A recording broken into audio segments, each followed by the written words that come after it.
Dobre, takže ako sa ponovom spravujú témy? Po prihlásení na KYŽI netreba ísť cez administratorský účet, stačí sa prihlásiť klasicky. Tu je záložka môj účet a tu, ak máš admin práva, pribudne táto voľba. Treba to skontrolovať, či to tam je. Hej. Je dosť možné, že sa tento vizuál bude zmeniť, ale proste niekde bude prístup do nového adminu. Teraz, keď na to klikneš, vidíš to, čo máš prístupné, plus to, čo neviem schovať. Hej? Čiže tam presne vidno, kto a z akých IPčiek toto tu vidíš. Keby to moc vadilo, tak sa zamyslím toto musíme riešiť. Dobre.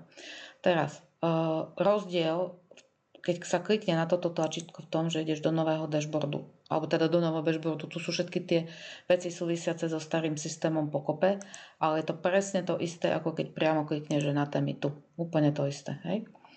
Len pre zaujímavosť ja to vidím takto. Čiže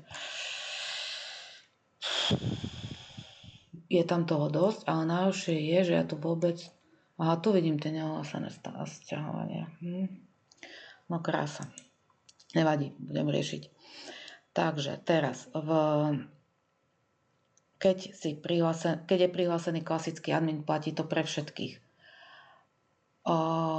Vidíš, ako by som to povedala. Tu sú normálne témy, to sú tie naše témy.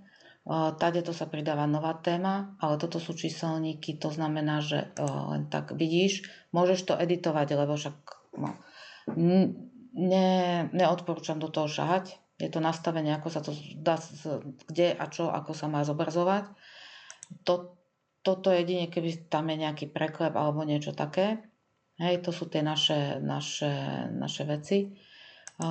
Postavy, klasika, keby nejaká chýbala, prístupnosť, nešahať, typy parametrov, to sú veci, na základe ktorého sa párujú poviedky. Je to tam nachystané desi na pozadí, ale nepoužíva sa to.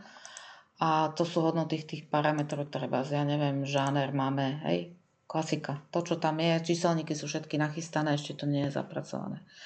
Teraz, aktívne témy. Keď chceš vidieť svoje témy, vybereš sa pekne cez filter a vidíš len svoje témy, áno?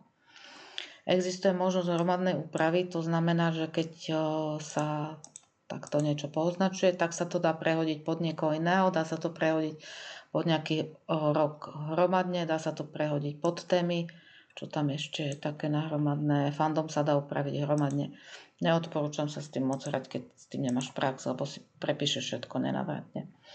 No, tuto napríklad vidím, na tom si to môžeš natrénovať, že ako sa, toto nie je nastavené, že pod aký fandom to patrí, hej. To si môžeš na tom vyskúšať. Buď sa to upravuje takto, že sa klikne na tie bodečky, hej, alebo sa upravuje normálne cez edit a vybereš si fandom tu. Tu len ukazujem, že toto je už prepojené s tými rozšírenými údajmi, keď to sedí nemeniť, hej, alebo sa to potom bude robiť druhýkrát. Na nových témach to nie, lebo tie nové údaje tam nie sú pozadávané. To isté tu, teraz. Teba bude skôr zaujímať vydanie novej témy. Základ, keď si sem nenapíšeš svoje meno, tak sa k tej téme aktuálne dostaneš, ale možno do budúcna nie. Čiže popis témy, toto je moja nová téma, toto je moja nová téma. Môžeš to pracne písať ručne, alebo toho spravíš obyčajné tlačítko a už ti to spraví z toho, aby to vyzeralo tak, ako to má. Počíta do obrazok pre tému, sa zadáva názov súboru, ako náhle bude na serveri, tak sa zobrazí.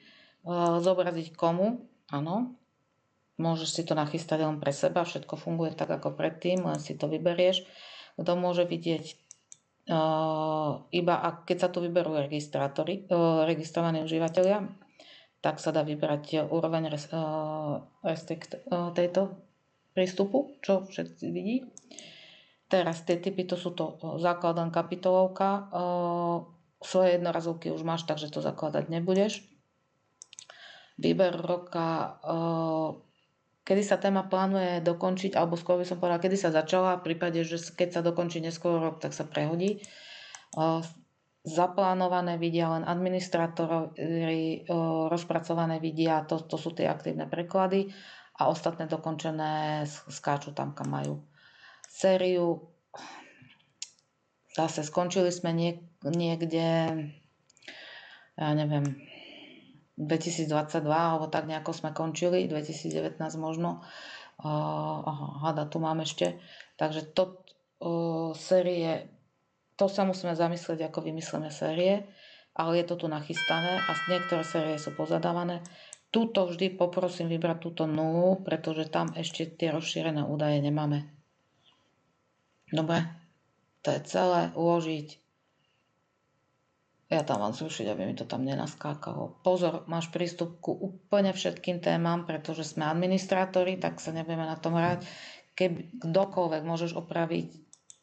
Keby to vadilo, treba povedať, nejak to vymyslím, aby si videla len svoje témy, ale v okamihu, keď proste tu vybereš blbého administrátora, tak sa k tej téme nedostaneš. Stále funguje starý admin, ale tie témy sú tam proste, myslím si, že to je dosť možné, že pretože to ja vidím. No, nie je to také prehľadné, ako by to malo byť. Dobre? Tak aspoň toľko. Ešte obrázky. Ešte obrázky, bože. Dobre. Zaujímavé, čo všetko. Tu sú topic obrázky, topic images. To je tu. Tak. Späť. Topic images. Topic images. Obrázky. Musím všetko poprekladať. Dobre, takže máme. Toto spravuje, akože môže si pustiť sken nových obrázkov, ale ničomu to nepomôže. Najprv musím nahrať FTP na server.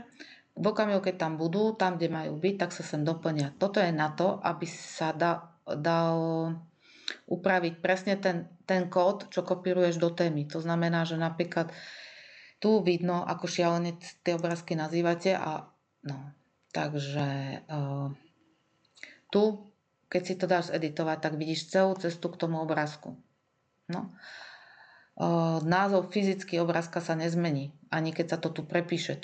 Toto je, kebyže niekto chce riešiť Google a proste aby tie obrázky vyzerali krajšie, ale toto je ten názov, ktorý ste mi poslali a pod ktorým sa to na tom serveri a toto mám kvôli kontrole, to tam nemusí ani už by to tam zostalo. Rozmýšľam, čo sa stane, keď na to kliknem. Áno, dobre, zobrazí sa vo veľkom, dobre, nič sa nepokazilo. Keď to náhodou pustíš, máš to práno, takže nenaimportované médiá, žiadne, dobre. Ale toto je naozaj len kvôli tomu, aby si vedela, či tam už ten obrázok náhodou je. Není, aký je tam obrázok. To sú všetky naše témy, ktoré by sa zišli časom možno prerobiť. A to je asi všetko.